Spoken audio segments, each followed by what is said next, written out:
AI-driven scientific inquiry in the context of human rights, research ethics, and a modernization of the famous Belmont research ethics principles. I'll say a few words of introduction in just a second, but a couple of announcements before I do that. So we have, as you can see on the slide here, a great slate of speakers for the rest of 2024, including a Wall Street Journal reporter, Amy Doxer Marcus, who is also trained as a bioethicist. She'll be joining us on October 9th and discussing her book, We the Scientist, which is a narrative of a group of patient advocates who are revolutionizing the way medical research is conducted. Then we'll hear on November 13th from esteemed pediatric vaccine expert Paul Offit. And on December 11th, we'll be joined by Effie Viena, professor of bioethics at the Swiss Institute of Technology, and an expert on the intersections of medicine, data, and ethics. You can find the full list on our department's website, and we'll have a number of folks for the 2025 slate up very soon. As we're thinking about who to invite for this series, and we continue to add to our expanding list, we encourage you all to share suggestions for folks that you would like to hear from, especially individuals from diverse backgrounds or those who would contribute diverse perspectives to issues relevant to research ethics and policy. A couple of quick reminders from our department. We have several online resources that might be of interest to this group, a series of short research ethics courses for free continuing education credit, some of which can also be used to satisfy research ethics training requirements at Penn and at CHOP. Thank you to our several co-sponsors shown here, all of whom help make this series possible. And special thank you to Lisa Bailey, who orders our lunch and makes sure that all of the logistics are wonderful for our invited guests. So to introduce today's speaker, before I introduce today's speaker, I just wanted to flag that this is a special reps because it's the annual Bronstein Lecture, in addition to being our regular reps lecture for today. The Bronstein Lecture was funded more than 20 years ago to establish a program on the Holocaust and ethics of human subjects research. Given that the Nazi experiments and the international response to them are really the foundation for modern research ethics, we're grateful that Dr. Gray is here to deliver this year's lecture, discussing how research ethics needs to continue to adjust and adapt in response to emerging threats to human rights. Okay, so Dr. Gray is the senior principal researcher at Microsoft Research. She's also a faculty associate at Harvard's Berkman Klein Center for Internet and Society, and she maintains a faculty position in the Luddy School of Informatics, Computing, and Engineering with affiliations in anthropology and gender studies at Indiana University. An anthropologist and media scholar by training, Dr. Gray focuses on how people's everyday uses of technologies transform labor, identity, and human rights. In 2020, she was named a MacArthur Fellow, aka our genius, and that was for her contributions to anthropology and the study of technology, digital economics, and society. She's written a number of books. I would encourage you to Google them. I'm not going to list them all now, many of which have won important awards. And she's currently working on a book reflecting on her experiences at the crossroads of science and technology studies, anthropology, and computer science. Dr. Gray chairs the Microsoft Research Ethics Review Program, which is the only federally registered IRB of its kind in technology industry. And she's recognized as a leading expert in the emerging field of AI and ethics, particularly at the intersections of computer and social sciences. I've had the pleasure of serving on a board together with Mary. I can assure you we're all in for a real treat over the next hour. Just a quick word about how we'll handle Q&A. Those of you in the room will have priority, but we'll also toggle to those of you who are joining us online. If you have a question, you can post it in the chat and I'll read it out, or you can raise your hand and we can call on you to ask your questions. We are recording the lecture and it will be posted on our department's website as soon as it's ready. Okay, take it away.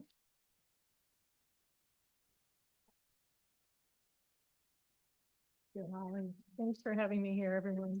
I'm actually thrilled to be here for this particular lecture, and I'll take the opportunity to say I'm a co-faculty of the fellowship at Auschwitz for the study of professional ethics. If you haven't heard of that organization, it's FAST And a few years ago, some colleagues of mine wanted to start a cohort that was specifically for design and technology. So it's a really interesting program in that it brings cohorts of professionals to come look through the lens of Nazi Germany and the role of professionals in perpetrating the Holocaust. And it was really that experience that started me thinking about this project, which is part of a book project. So you're getting something a bit rough, but I would love to hear your thoughts on how it lands. My aim today is to see if I can follow my own slides and this slides at the same time. I want to see if I can get across to a fairly interdisciplinary audience what it means to think about artificial intelligence as a novel tool for science, for scientific inquiry and investigation that requires a lot of data. That probably is not news to you. And that is constantly collecting that data from and enriched by people. That it won't operate as a tool without a lot of human intervention and human contribution. And my most recent work was thinking about that as contract labor, but in many ways, I want us to think about what it means for the future of AI innovation, that it needs to constantly be learning, not from individuals, not from stacks of data, but really from our interactions with each other and the consequences of that. I'm making the case that our approach to how we handle ethical human-generated data will need to evolve.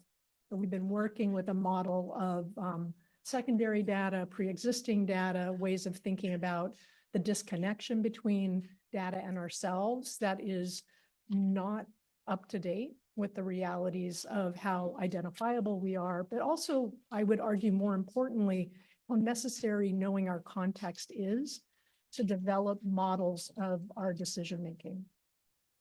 So I'm going to make the case to you, and hopefully it won't be redundant, but why de-identification is not a thing and why we need to let go of that as the pivot point of whether or not we think we're interacting with people. It looks like I've got some folks, so I don't have to work too hard on that point.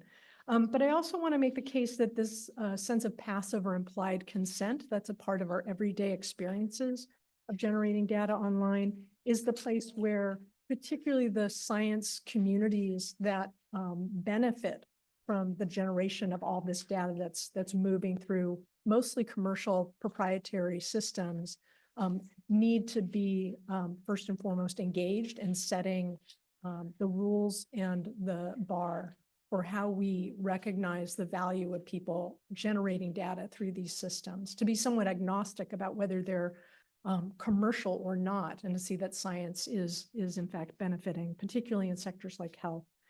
And then lastly, I want to offer a principle that I've been trying to work through. I think I've probably talked a little bit with Holly about it, but I'm trying to work through what is it that we could say was missing from Belmont, not because people weren't thinking about it, but because our way of thinking about science was at a particular moment, and we haven't returned to what are the assumptions about normative science and its practices and our relationship to those practices.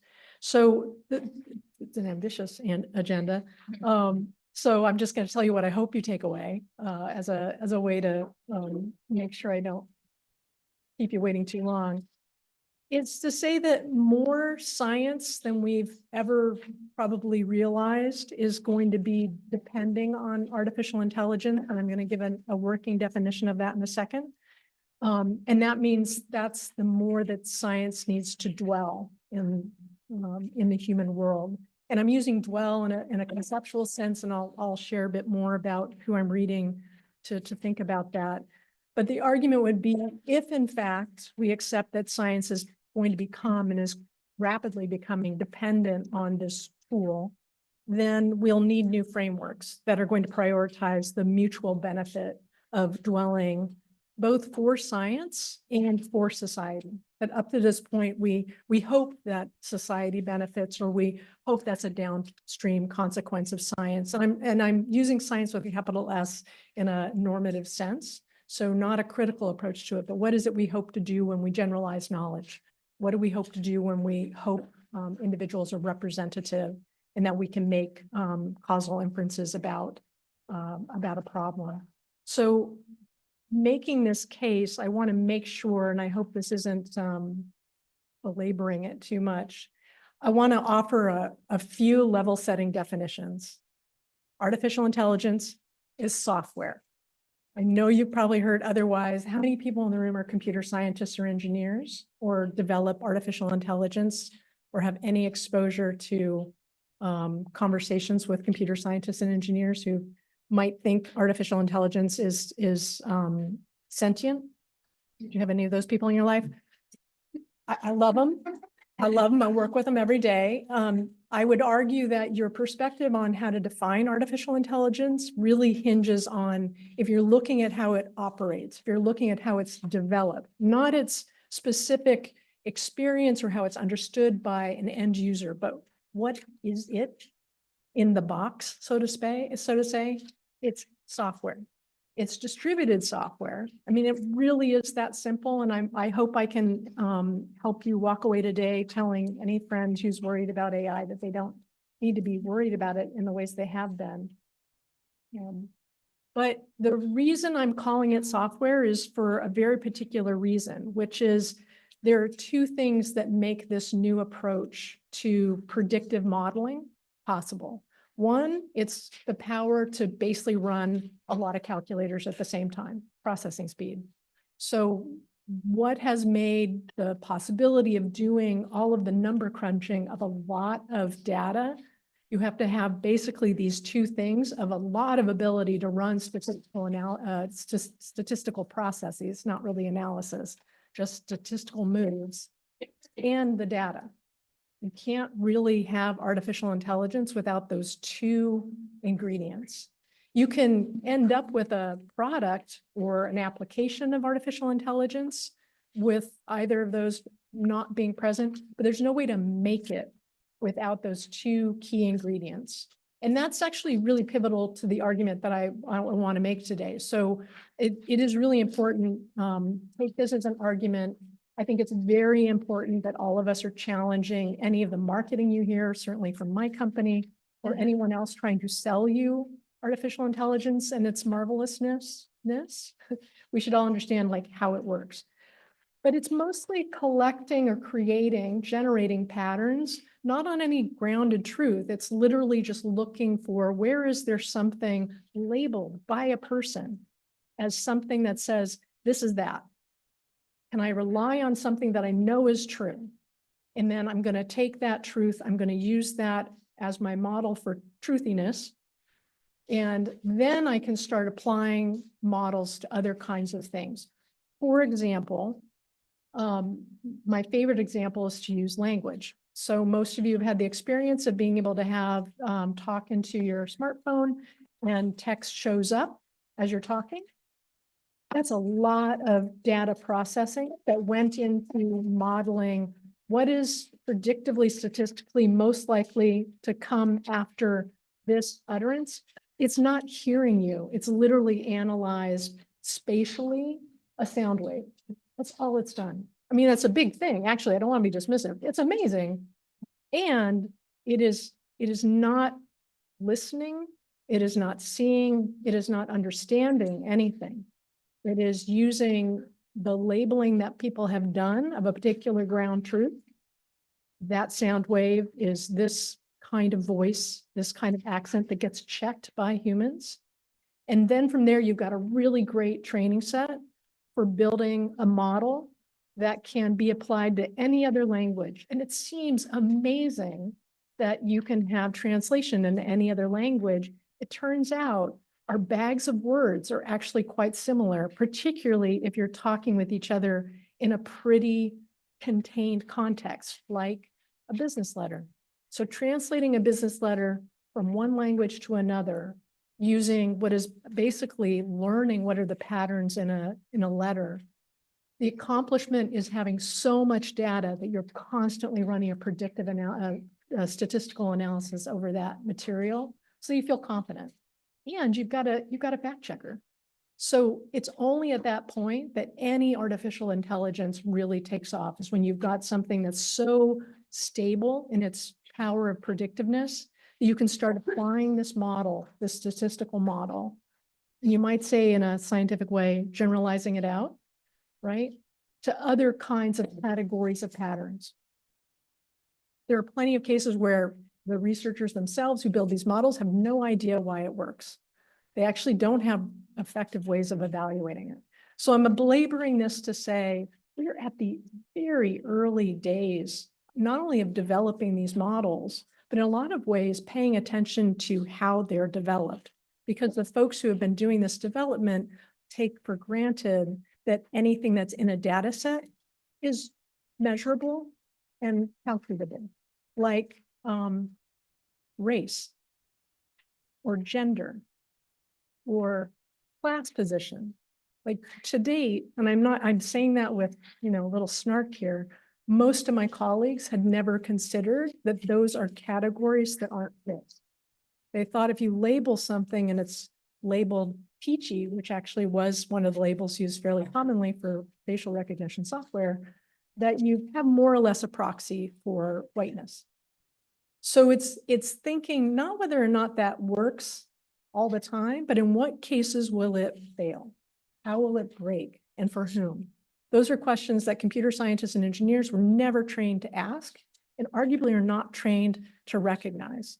So this key definition is critical because in many cases, the compute power is not mysterious, it's understood. It's in some ways Moore's law. You can store a lot of data and you can do a lot of compute now that used to be unimaginable. It's the data. That's what's different for artificial intelligence as it's being developed today. It used to be something thought of in a fairly abstract way of how do we understand how people intuit and puzzle through things. And that just got thrown out the door when there were plenty of examples of constant decision-making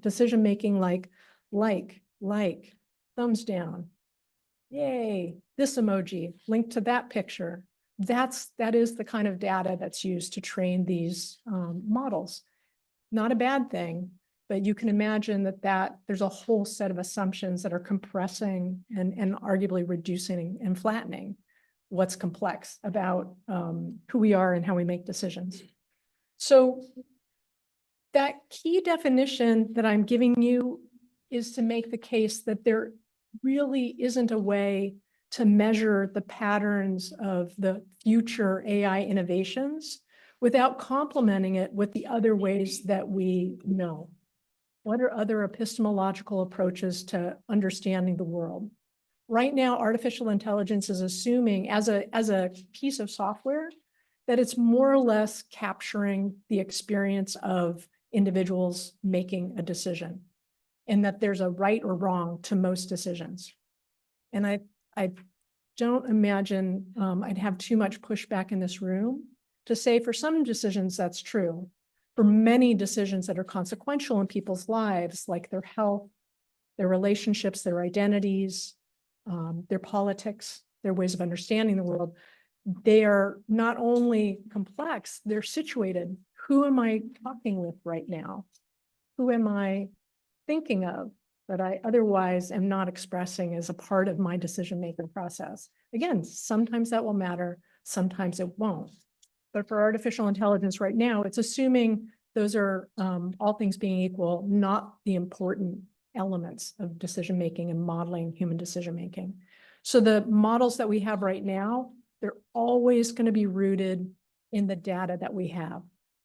There isn't a place where they hop away from data. Okay, I'm going to stop pushing that point and hopefully me emphasizing it makes sense.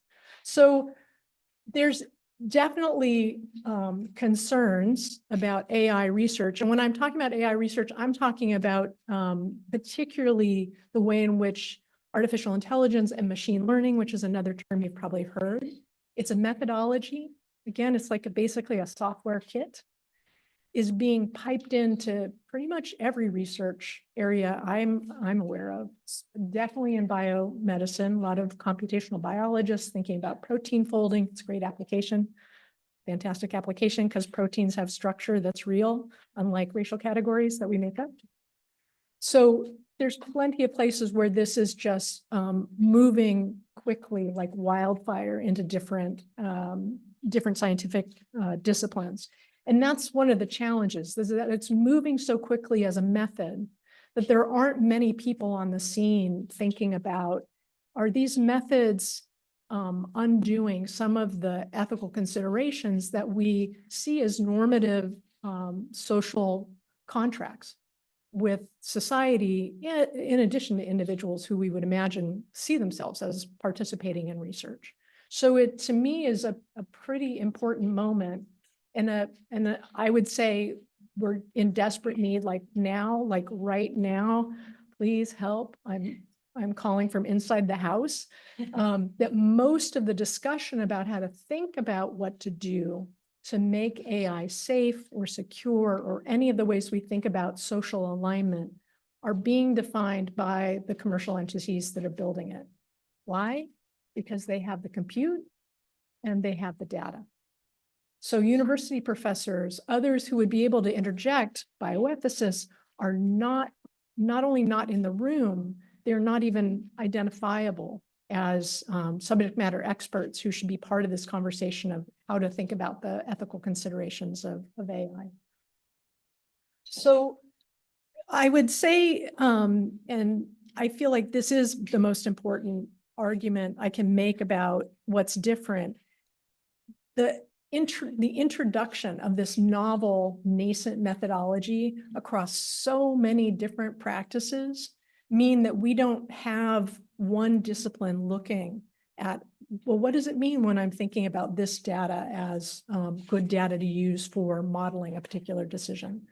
What does it mean when I'm using a language model to be able to fill out some pieces of what seems like mundane administrative tasks that actually I never do, but perhaps I have a grad student do, and it turns out that's really important intellectual work.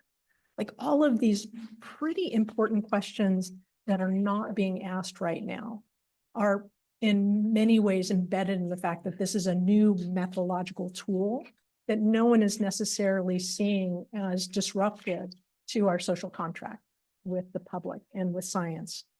So in all cases right now, it's a relatively uncommon thing to have a computer scientist or engineer or data scientist have any concern about where data came from. In most cases, they'll say it came from the internet. It came from a friend. There's a lot of swapping of data sets. And that, again, is neither good nor bad. It's the lack of imagining there's a question to ask about data provenance that is fundamental to most other sciences, and particularly for statistics. Like there isn't a way to do evaluation with statistics in the traditional sense without something for the evaluation that's held out of that set. In this case, it's all in the set. It's all of the internet. That gesture that I see constantly around me, but that I hear constantly, is something for all of us to track. So that novel methodology that assumes you no longer have to know where the data come from or under what conditions they were gathered for any question, because we're pretty much all the same, is baked into this early stage of developing artificial intelligence. The other issue is that there's such a narrow sense of needing to address the public's trust.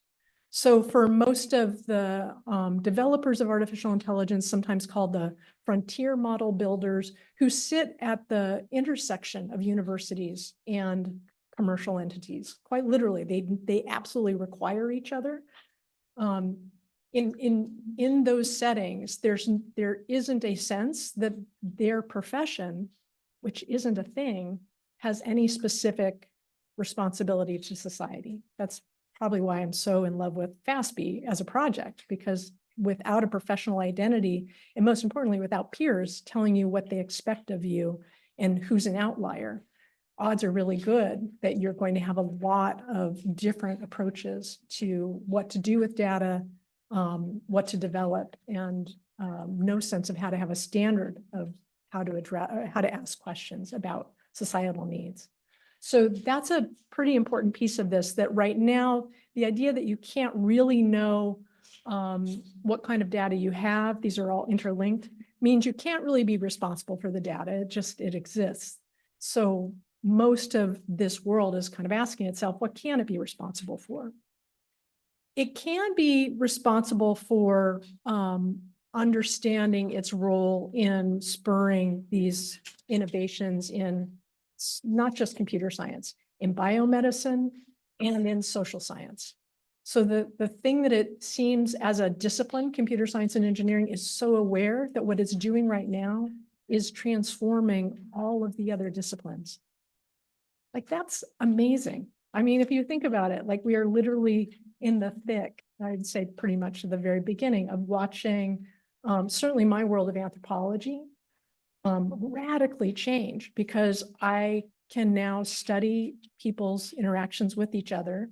I can certainly reach them, but I also can have computational data that tells me things I could never otherwise understand if I was just doing traditional field work. So it's fundamentally changing not only how cultural anthropology does work, but how sociology does its work, how anyone in the social sciences is thinking about society's relationship to technology, because it's so ubiquitous. So that sense that it is affecting those different disciplines is coming without quite literally any understanding of the range of disciplines out there. In most cases, computer science and engineering undergrads and PhDs, unless they're from Europe for a range of reasons, have never had a humanities class at the undergraduate level. If they've had a social science class, it's economics. So I think being very aware of how siloed all of us are, because my guess is if I asked you all, you probably haven't had an engineering 101 class either. So thinking about the ways in which our disciplines are at this flex point, if you will, of really needing to more deeply understand the tasting questions and the methodologies that we use, and we haven't even started that work yet. So that CS is more or less aware, computer science and engineering is more or less aware that that's happening, mostly because the artificial intelligence models they're most interested in have to do with social questions. They want to understand when people go to the hospital. They want to understand what are the right bus routes for people who are in different neighborhoods. They want to ask questions that are pretty much my turf. And they can ask them in really fascinating and compelling ways. So being aware of their lack of experience, lack of subject matter expertise in how to approach these questions with the disciplinary histories that the rest of the folks in this room probably have is a very important piece of why it's so urgent that we come up with approaches for ethical AI research. And then lastly, this question of the adoption of AI that has honestly happened more quickly than I expected. And it's mostly led everyone to focus on what happens once it's out the door. What kind of papers should your students not write? Definitely concerns. Apologies to all professors who had to deal with having ChatGPT be part of their teaching experience. But it's a really good example of, compared to other kinds of technologies that had a different distribution, a different kind of history of rolling out, this is riding on top of the amount of diffusion of internet access we have today. So all of the things that are primed to deliver it to people, whether they pick it up or not, it's there, it's in place. And so this is a really critical moment to realize most of the conversation around safety, security, the responsibilities of computer science and engineering around artificial intelligence, they circle around deployment. They circle around, is the model about to say something awful? Is the model about to produce information about a dirty bomb? Those are absolutely incredibly important questions. I think the most challenging thing I can present to you, and why I want to offer this principle, is that that's necessary and woefully insufficient for the next decade. And being in settings that are not thinking a decade out, are definitely not thinking the future of innovation and science and practice, means that we have folks who are literally just trying to make it okay tomorrow. And that, I wouldn't even call it short-sightedness. It's a lack of connection to the world that is looking out beyond, the next quarter. So embedded in here is certainly a critique of capitalism. I think it's kind of bigger than that, because this is also a critique of how we do science. What is it that we want to be doing with science? Now that we're going to have this incredibly powerful tool set in front of us. So these aren't new concerns. That's actually where I breathe easy, because we actually know how to address and ask the right questions of each other. It's how to make sure we're spreading a sense of the urgency of asking those questions and helping each other feel validated, or calling the question on what's taken for granted right now is like, well, it's just going to happen. So where are those places where we can say and catch up a bit with what we already know about what undoes the public's trust in science? Because for me, the issue is to get it out of the realm of worrying about being nice to society, which is most of my colleagues are really worried about being, seen as unkind or neglectful to society. As a scientist, I am concerned that we will lose our capacity to connect to people who generate the data that helps me understand the world. So selfishly, as a scientist, and I'm noting my own selfishness, I know this is eroding the public's trust in technologies. And it is their trust in technologies that will be the source of pulling in more data about their lives. So it's a very potentially vicious cycle of alienation and adversarial posturing that's already present. I don't know if anybody has like a little screen cover on their camera. It's always my favorite indicator of like, we've already gotten to a fairly antagonistic place with technology. So imagine if that becomes accelerated by this rapaciousness that is not intentionally unkind, but is completely unaware of how that would erode people's trust.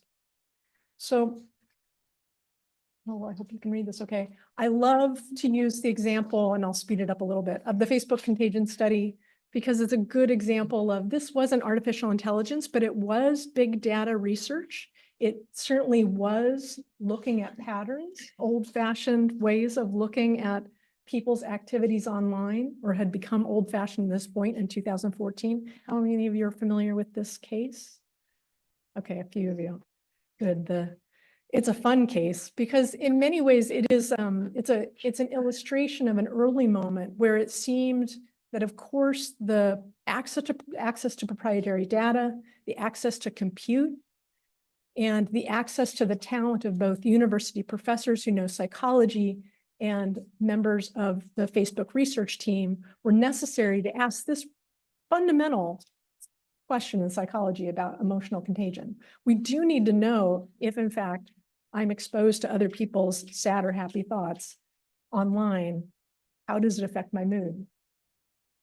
It's probably not surprising that there's negligible proof that's statistically significant from this study that was 700,000 people's news feeds perturbed so that more sentiment that would register as negative news was filtered into their news feeds, was dropped into their news feeds to be able to measure a control group to see what happens when you leave it alone. So to be able to look at this case and see, indeed, just like in our real lives, when you're around folks who are a little bit sad, you feel a little bit sad. You start picking up on their sentiment. Interesting question as it is, the internet blew up when this was published. Actually, when Facebook decided to advertise about it. And what was fascinating was the reflection over the next year among folks who were at the time, at the very beginning, thinking, what is it we can do with the amount of data we can access through social media sites and other kinds of properties where you can see so many indicators, so many proxies for decision-making. So it's what I think is fascinating about this case is that it helps us understand that big science has some really important questions to ask, but at the same time, it's not ready to understand what it is that the public would find, for lack of a better word, creepy about being able to see one's news feeds. That's a methodological challenge, I would argue. That's what I want to put to you. It's not so much an ethical dilemma. First and foremost, it's a methodological challenge of how would you study this behavior? What is the approach we would take? And particularly knowing that it's not a one-time shot. It is, you're going to be going back to those sites to see what's the evolution of people's engagement. What are the differences among their social networks? So it's an odd and interesting case of this was not a secondary data set. It was created by the researchers through perturbing those news feeds. There was arguably at the time no way to notify people or ask for consent. And before the study was done, the terms of service for Facebook did not include an opt-in automatically. That wasn't part of the terms of service. So after this study, they made it clear that indeed, if you're on the site, you might be studied. So these places where there's slippage of how do we communicate what we're doing as researchers.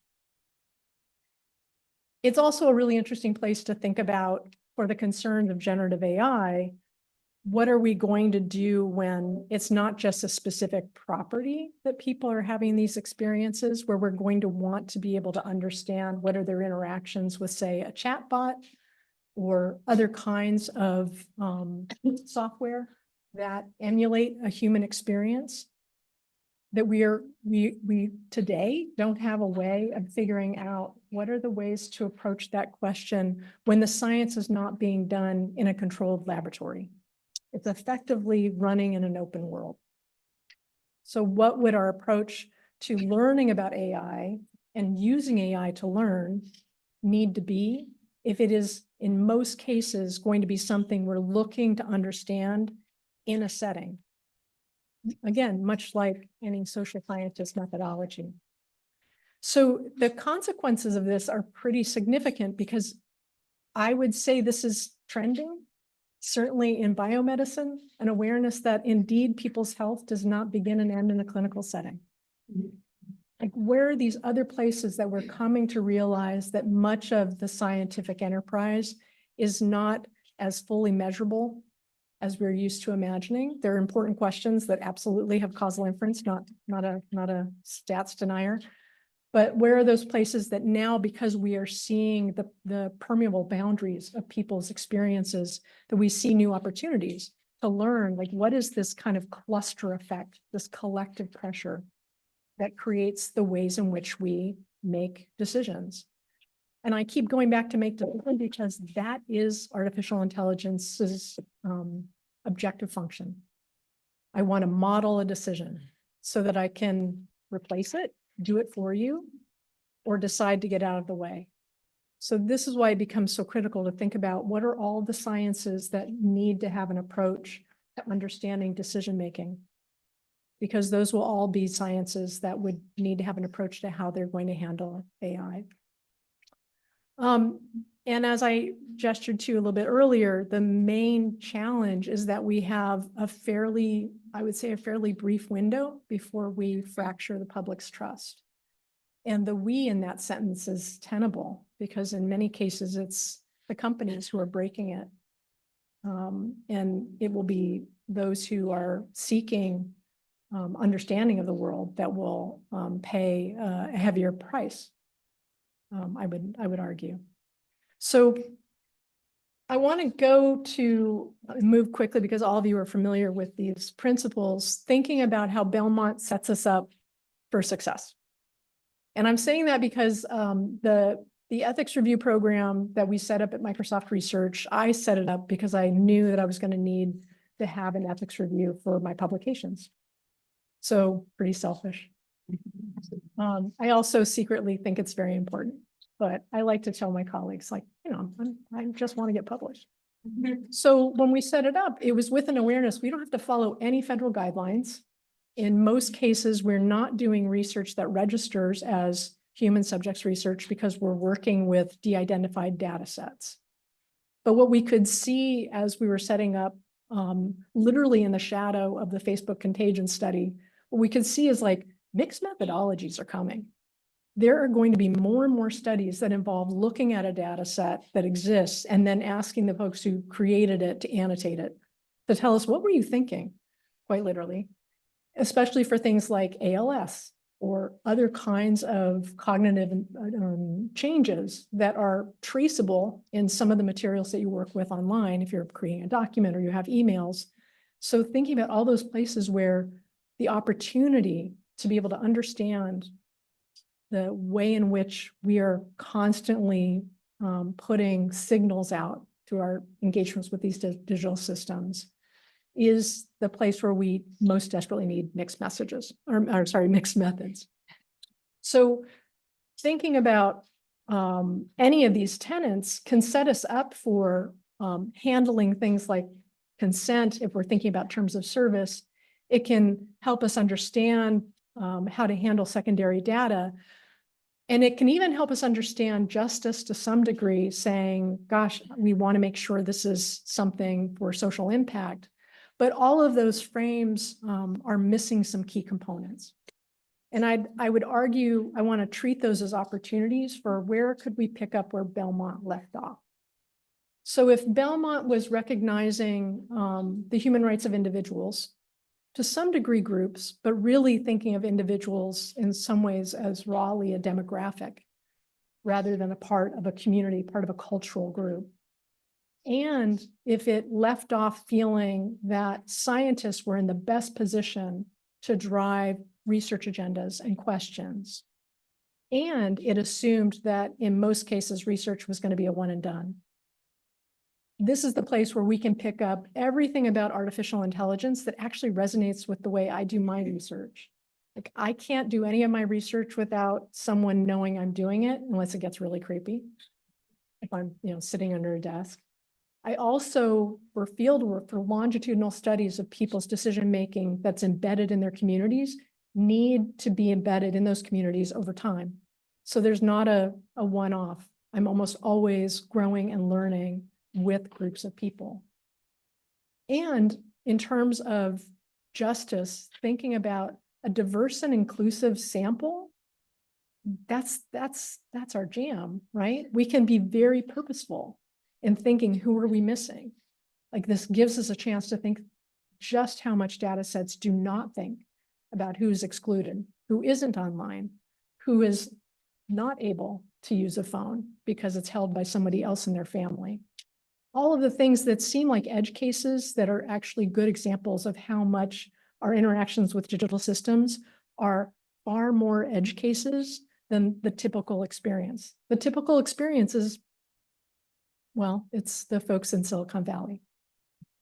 That's not very typical. So we're missing out on learning the range of people's experiences, and being able to add another principle and see the limits of Belmont feels like a way for me to move us to a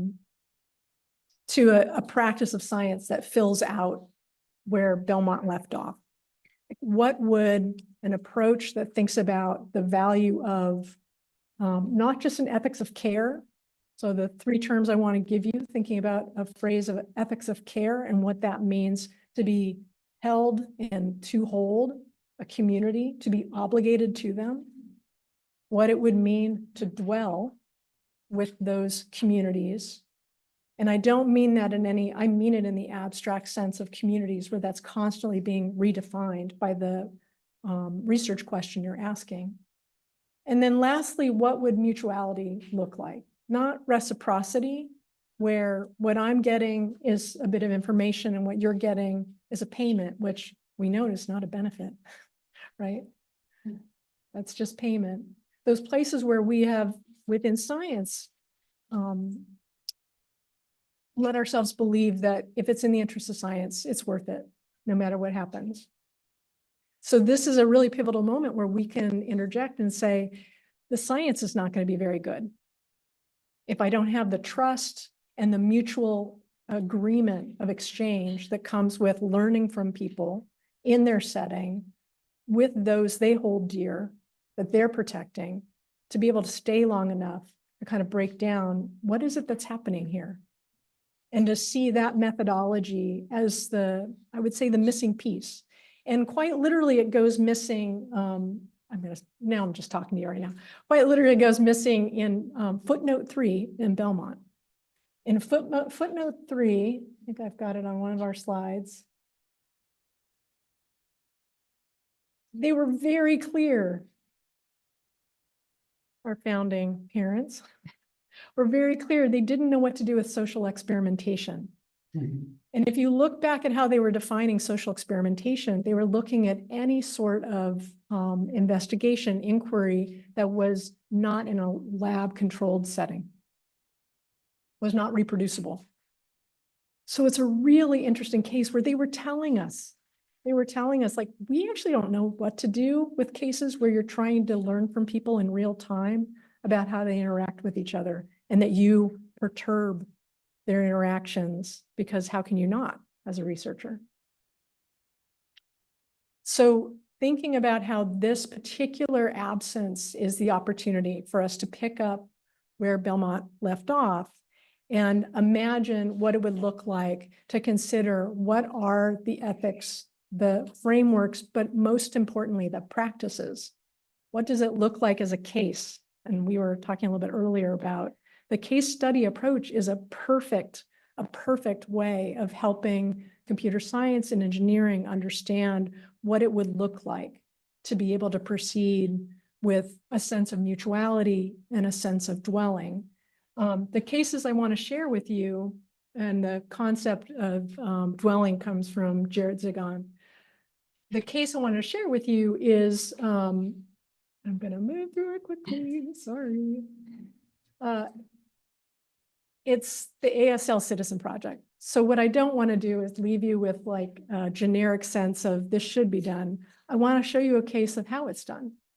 So, and there are plenty of cases. I'm just privileged to be around scholars right now who are taking liberties with our largesse at a industry-based research area. And this project by Daniel Bragg, that got messed up, was looking at American Sign Language and the existing artificial intelligence models for being able to generate signs. It turns out it's crappy. It's worse than a coin toss. Why? Because the model was built on YouTube videos of people doing signing who are not native signers. It's not their first language. So what Danielle did was work with communities of deaf and hard of hearing folks and a university that had community organizations that were already actively engaged in trying to help understand what are the ways we would improve technologies for deaf and hard of hearing communities. And starting there, she was able to build a library, an incredibly high quality, robust library of signs. And it's 50% better out of the box. So better science. And what did she do? She did dwelling. She spent a year with the organizations and with the individuals who created the signs. They were part of creating the database. They were part of deciding which are the signs that are the most complex that you don't want in this database, so that they were the subject matter expertise that she had at the table as an engineer. So that's one example that I want to leave you with for thinking about, is this approach possible? What could it look like? And then to be able to chew on it a bit and think, does it fit the kinds of research settings that you're in? Can you see the practical, tractable use of this principle and the cases that we could build that really light up what I believe is the future of the disciplines that are going to be bringing together artificial intelligence to model decision-making. If I compare it to the Facebook contagion study, the main thing I want you to take away is they were both producing valuable scientific results. You know, no shade to the Facebook contagion study. It was interesting and it came at a cost. And we don't have a way to measure in any causal way the cost of Facebook leaving everyone just a little less comfortable using Facebook. I mean, it didn't need much help there. But these are those cases where it's not the science that was the pivot point. It was, what is it that you're doing to make the next research project possible? How will somebody follow that project and build on it? So I've got a few other examples of cases that you can study that are examples of what it would look like to use mutuality and dwelling, not only as a principle, but as a practice. And I'll share that with the rest of you over lunch, probably. The last one on that list, though, I want to point out that feels like, to me, one of the most important. It's called Data Nutrition Project. What would it look like to hold computer science and engineering and all of us that produce data sets accountable for the provenance of data? Not just because it's the nice thing or right thing to do, but because we're going to get better science out of understanding what are the conditions, and importantly, where are the places where we don't know those conditions? Because it's not an either or. It's knowing in what cases do we not understand what we're missing, and how would we fold that into the questions we're asking, both in the scholarship, but also that we're asking as in holding ourselves to as qualifications on what we can argue. So concluding long, that I'm going to go back to this point about science dwelling, but I want to make one update and suggest it's more about us. I mean, science is a practice. And so for me, most of my conversations with my colleagues is helping them imagine what it would look like for them to make this their practice. And it turns out that they're curious. So if you are not a computer scientist or engineer, there are actually quite a few members of those communities who want to be your fellow travelers. So, thank you.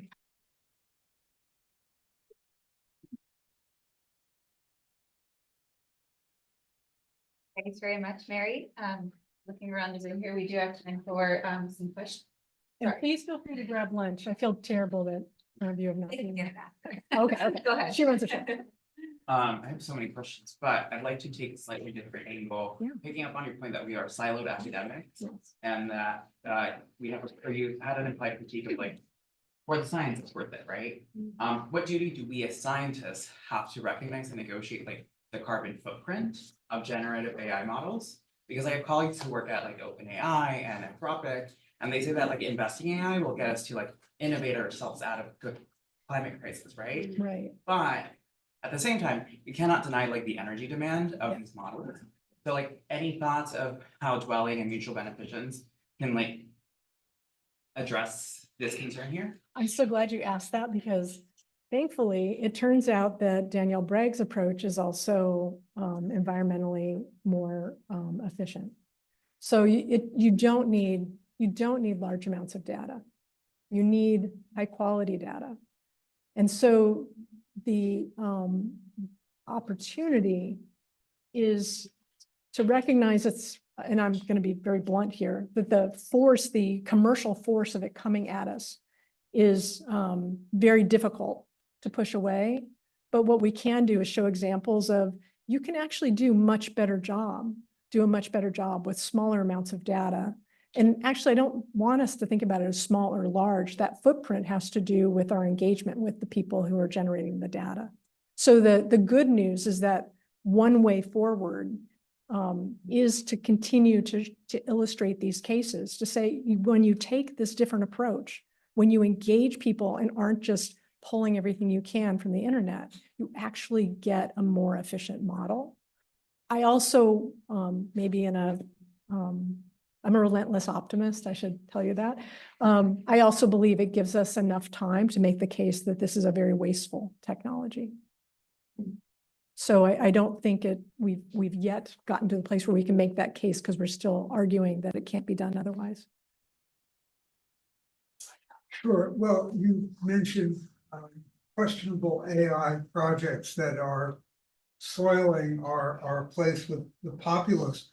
But half of the political world in America is trying to denigrate science. Yeah. And of those who may or may not be Republicans, the misunderstanding about AI by the populace. Yeah. And I mean, LLMs choose the next word. They don't choose to destroy humanity. Yeah. And yet we can't get that across. Yeah. So we're not going in a even playing field. Yeah. We're going on a playing field where it's filled with lies and distrust. Yeah. Basically trying to ignore the Enlightenment. And that's what we're battling. So if I can bring my relentless optimist to that question, what I find useful about this approach, and I see it as a ground game, I see it as an intervention, is that it also gives us a chance as part of the work we do to explain, just like I did to you all, it's just software. And so I think the reality of all of the commercial force of balderdash that's just spewing, that is not coming from one place. One thing we can do as researchers is bring our capacity to explain things clearly to people. And actually part of my own research project is with community health workers to be able to talk about what is this technology, recognize their expertise. They're better at running an Excel spreadsheet than anybody I know in my life. And to be able to recognize their capacity to understand these technologies. Because I think right now what we're battling against is the lack of all of us participating in educating each other. And in the absence of that, of having scientists be part of that, I think we're ceding ground. That we, again, if you buy my argument, we're not going to get better AI without getting more involved in people's lives. Whether we want more AI is the question for sure. But to be able to make that case means that we can be in people's lives and explain, why would you not want this? Why might you want it? And why would we want to regulate it in specific ways? So People are I afraid think of we can giving. squeeze in one word question, since we're almost out of time. Yeah, go ahead. Anna, do you want to? Yeah, so as I'm sure you're very well aware, may have been an author of some of these, there's hundreds of guidelines for ethical AI. And so I saw, they converge around similar principles, right? Like fairness, transparency, but I saw some of those words appearing on the case study. So I'm trying to, one is I wanted to get your thoughts on those. Yeah. And then other, I'm trying to place the framework that you've advanced here sort of in the context of those guidelines. So do you see it as sort of this overarching, your framework being sort of overarching for those principles? yeah. That's a great question. My quick answer is to say, I wish none of those principles had ever been introduced. They're all fabricated by commercial entities and my colleagues. And I mean that sweetly, but they had no idea that fairness wasn't a measurable thing. So this is where I get really angry, because what we could have done was say, there's actually some really well-established principles. We weren't present enough. They wouldn't let us in the door. I don't want to turn it into, they're institutions. So these institutions were built in ways that could not imagine that they were talking about how are you going to interact with people. They only thought, how are you going to interact with data? So that to me is the main target. How do we get all of us to see we're not interacting with data, we are interacting with each other. Sometimes in real time, sometimes it's a lapsed amount of time, but we are interacting with each other. So I would love them to displace it. I just have to go slowly and kindly. So don't tell my colleagues what I said. Okay, thank you.